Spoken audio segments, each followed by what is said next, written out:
के तत्वाधान में विस्तार सभा का आयोजन किया गया है। इस सभा की अध्यक्षता कर रहे हैं हम लोगों के बीच में डॉक्टर प्रवीण कुमार, और इस कार्यक्रम में उपस्थित हैं हमारे जन स्वराज पार्टी के प्रदेश कार्य समिति के सदस्य एवं विधानसभा के अध्यक्ष हमारे मनोज वत्स जी, और इस मंच पर उपस्थित हैं हमारे प्रखंड अध्यक्ष राजकुमार जी, और इस मंच पर उपस्थित हैं जिला उपाध्यक्ष संजीवन गांधी जी, और इस मंच पर जितने भी विराजमान हैं, और इस बैठक में इस गांव के जो हमारे गार्जियन स्वरूप यहाँ उपस्थित हैं, बड़े भाई समान उपस्थित हैं। मैं अपनी ओर से सबसे पहले जन स्वराज की ओर से मैं हार्दिक अभिनंदन करता हूँ, नमस्कार करता हूँ, छोटे लोगों को धन्यवाद प्रेषित करता हूँ। आज देखे होंगे कि कार्यक्रम कोई भी होता है, अगर विसंगतियों से जुड़ा हुआ अगर कार्यक्रम होगा तो गांव के कोने कोने से लोग उठकर चल देगा, उसको और नहीं तो साथे लेकर जाएगा। यदि बाइस्कोप और वीडियो देखना होता है तो बहुत से लोग जुट जाएगा, लेकिन अगर जहां विकास की बात, अधिकार की बात पर अगर मीटिंग और सीटिंग होता है तो वहां 2 मिनट भी समय देने के लिए लोग नहीं बैठते हैं। तो जन स्वराज के सूत्रधार आदरणीय प्रशांत किशोर जी ने इसी दुर्दशा को देखकर, बिहार की इसी हालात को देखकर, जो आज हम लोग दलगत भावना में, जातिगत भावना में, जाति के नाम पर, पार्टी के नाम पर जो आज बटकर और जो हम लोग आज वोट देते आए हैं, उसी का दुर्दशा है कि आज बैठने का भी समय आप लोग के पास नहीं है, आपको संगठित करने का भी समय आपके पास नहीं है, जागरूक होने का भी आपके पास समय नहीं है। तो यह दर्शाता है कि आपकी गांव का कैसा लोगों का संगठित करने के लोग जूझ है, या कैसा प्रयास है, या कैसे हम अपने बच्चे के भविष्य को संभाल सकते हैं, ये साबित करता है। आप लोग खुद साबित कर रहे हैं। इस गांव के लोग अगल बगल हम बैठ सकते हैं, इर्द गिर्द बैठ सकते हैं, लेकिन विकास की बात पर, विकास की चर्चा पर, यहाँ की बुनियादी सवाल पर सुनने के लिए लोग तैयार नहीं रहता है। इसीलिए प्रशांत किशोर जी यहाँ की दुर्दशा स्थिति को देखते हुए यह जन स्वराज पार्टी आया है। आज देख सकते हैं कि 15 साल से आपको राजद का सरकार रहा, चाहे नीतीश का सरकार रहा, आप 15 साल में आप देख सकते हैं कुछ यहाँ का राजद का जो कैंडिडेट दिया वो आपको पटना जिला का रहा, औरंगाबाद जिला का रहा, जहानाबाद जिला का रहा। जदयू का अगर कोई कैंडिडेट रहा तो आपका मखदूमपुर के रहा, जहानाबाद के रहा, आपको पटना का रहा। बाहरी के लोगों को यहाँ बैठा दे रहा है। हम लालू जी के नाम पर, नीतीश जी के नाम पर, राजद के नाम पर, जदयू के नाम पर हमने बाहरी वाले के वोट देकर हम लोग विधानसभा में भेज रहे हैं। आप ही का वोट से वो आदमी विधानसभा में जाता है, आप ही के वोट से विधानसभा में जाता है। लेकिन जब आपके आस पास के लोग और जब इर्द गिर्द में समस्या बिकती है, अगजनी होता है, सड़क दुर्घटना होता है, चाहे थाना पुलिस के द्वारा अगर उसको तंग तबाह किया जाता है, तो आपका लोकल जो क्षेत्र का बेटा होता है, आपका जो लोकल क्षेत्र का नेतृत्व करता है, वही व्यक्ति आपको बचाने जाता है। आप देख सकते हैं बाहरी वाला आके जीतता है और यहाँ लोकल में घटना जो होती है उसको देखने भी नहीं आता है। इस गांव का भी उदाहरण है कि 20 में जब सड़क दुर्घटना में मौत हुई थी यहाँ की एक लड़का को हैदराबाद में, उसमें आपको बाहरी के लोग, कुछ लोग के इशारे पर बहुत से यहाँ के गरीब गुरबा को फंसाने का काम किया, FIR में नाम देने का काम किया, लेकिन बाहरी वाला एक भी नेता बोलने नहीं आया आपको। आज यही दुर्दशा देखकर जो प्रशासन के समक्ष, प्रशासन के सामने जो गरीब गुरबा मुस्तैदी से आवाज नहीं उठाता है, इसीलिए प्रशांत किशोर जी ने एक मुहिम छेड़े हैं। आप देखे होंगे कि बहुत से नेताएं आपने भारत के अंदर में देखा। देश की आजादी के बाद आपने देश आजादी के बाद में बहुत से यहाँ नेता पैदा हुए हैं। बहुत से नेता आपको मिलेंगे, चाहे हमारे जात के मिलेंगे, चाहे मुस्लिम भाई के समाज के जात के मिलेंगे, चाहे हिंदू भाई के समाज के नेता मिलेंगे, लेकिन कोई ऐसा नेता आप लोग के बीच में नहीं मिला कि जो अपनी बुद्धि और विवेक और अपनी समय और अपनी संपत्ति और संसाधन देकर संपूर्ण बिहार के गांव गंवे झुग्गी झुपड़ी में रहने वाले के बीच में एक सभा आयोजन करवाकर आपको जागरूक करने के लिए, आपको बच्चा को शिक्षित करने के लिए, आपको नौजवान बच्चा को रोजगार देने के लिए कोई भी जागरूक करने का काम नहीं किया।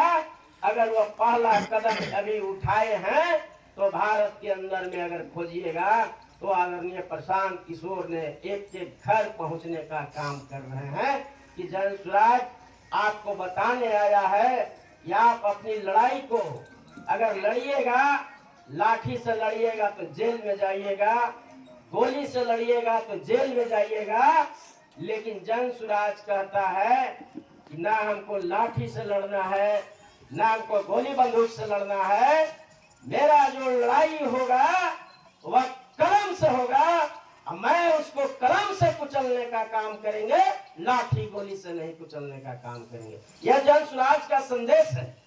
आपने देखे होंगे बहुत से लोगों ने फंसा लेकिन कोई नहीं बोला, लेकिन आपके बगल गिर होने के नाते उस समय से भी आज तक उस केस में मैंने लड़ रहा हूं।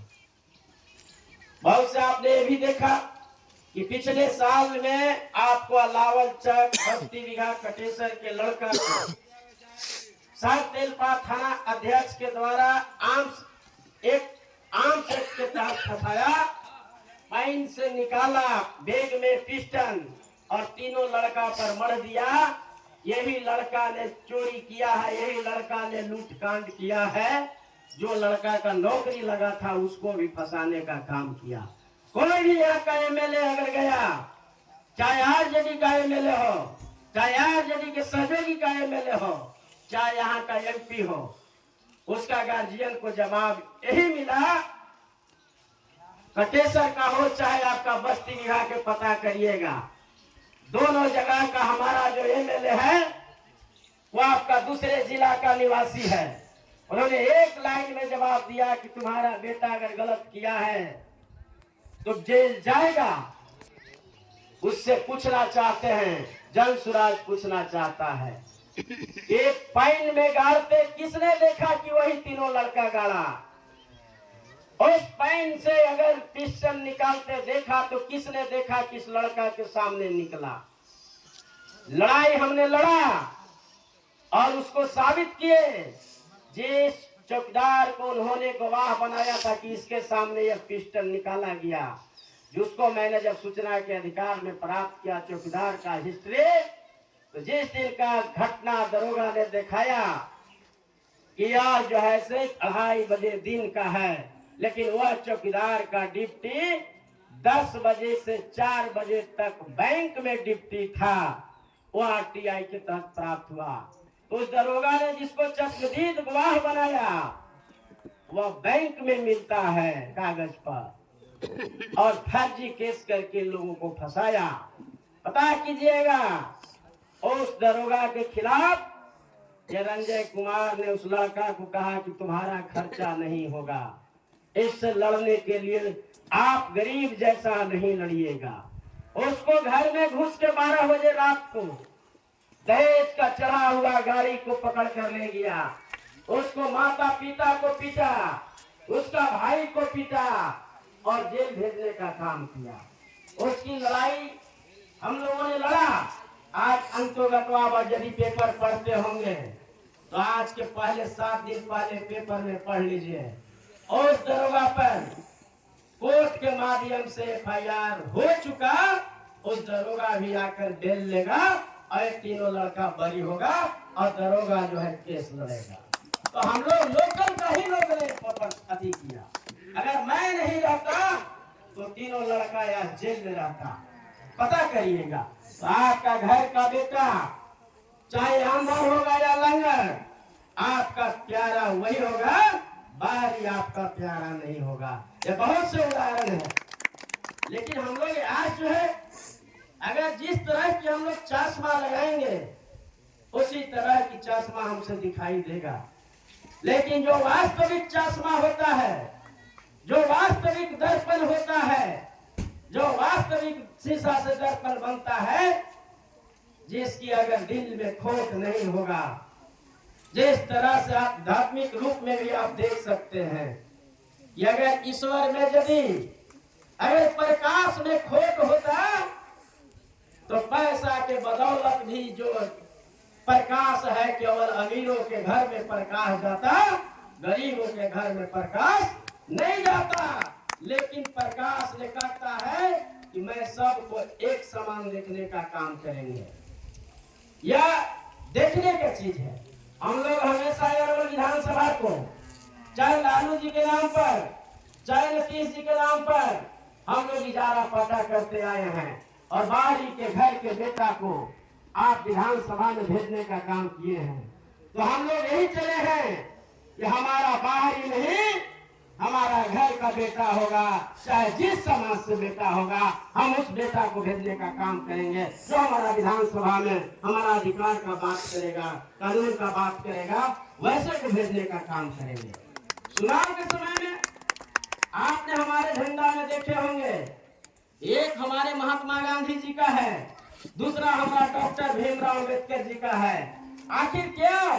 दोनों महापुरुषों जी का आखिर हम लोगों को लोगों में क्यों दिए हैं? हमने लालू जी को विरोध नहीं कर रहा हूँ, मैंने यह कहने चला हूँ कि चाहे आप भी अगर जादू समाज का बेटा है, आप भी यदि एमए पास हैं, आप भी यदि बीए पास हैं, आप भी यदि इंटर पास हैं, आप भी यदि इंजीनियरिंग पास हैं, आप भी यदि मेडिकल पास हैं, तो हम पूछना चाहते हैं कि लालू जी का बेटा नवा पास होकर मुख्यमंत्री बन सकता है, तो हम और आपका भाई एमए बीए पास हुए एक चपरासी भी क्यों नहीं बन सकते हैं? यह विडंबना है कि बिहार की धरती पर आप देख सकते हैं कि जब हमारा बिहार पुलिस का बहाली निकलेगा, और बिहार पुलिस के लिए हमें 100 नंबर का परीक्षा देना पड़ता है, और जिस सिपाही को पढ़ाने के लिए गुरु का अगर सिलेक्शन होगा तो उसको परीक्षा देने की आवश्यकता नहीं, सर्टिफिकेट लिया और नौकरी पाओ, और गुणवत्तापूर्ण शिक्षक नहीं देकर और लोगों के जो यहाँ गरीब गुरबा है, जो झुकी झुपड़ी में बैठने वाला है, उसको खिचड़ी में गिरा कर शिक्षा से वंचित करने का बहुत बड़ा इस सरकार और विपक्ष दोनों का साजिश है। यहाँ पर हमारा भाई और बहन पढ़े नहीं और स्कूल में जाए, 12 बजे तक खिचड़ी का इंतजार करेगा और 1 बजे खिचड़ी खाएगा और खिचड़ी खाने के बाद घर आएगा। आपका बेटा का, आपका बच्ची का गुणवत्तापूर्ण जो है शिक्षा न मिलता है, न मिलेगा, न शिक्षा होगा, न आगे बढ़िएगा।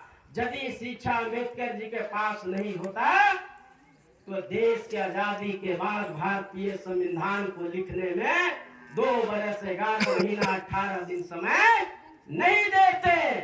इसीलिए आपकी बाल बच्चा को शिक्षा से वंचित करने के लिए वर्तमान सरकार, चाहे जदयू हो, चाहे आरजेडी हो, चाहे कांग्रेस हो, चाहे लोजपा हो, चाहे भाजपा हो, ये साजिश किया है। आप देखे होंगे कि बीपीएससी का जब बहाली निकला, चुनाव के समय में 2000 बहाली निकला और सबका सब सीट बेच दिया। अपने चहेते मंत्री, अपने चहेते प्रशासन और विपक्ष के लोग ने भी इसमें बंटवारा हिस्सेदारी किया। इसीलिए आंदोलन जब छात्र ने कर रहा था तो न विपक्ष बोला, न सरकार बोला, और पेपर लीक का बहाना देकर सीट को बेच दिया। आपका बेटा पढ़ने वाला किनार हो गया और जो पैसा पूंजीपति वाला था उसका बेटा पास हो गया। क्या आप देख सकते हैं? तो हमको जो बांटने का काम किया, जो दलित को बांटने का काम किया, जो दलित के गुलाम गुटबंदी में बांटने को तोड़ने का काम किया।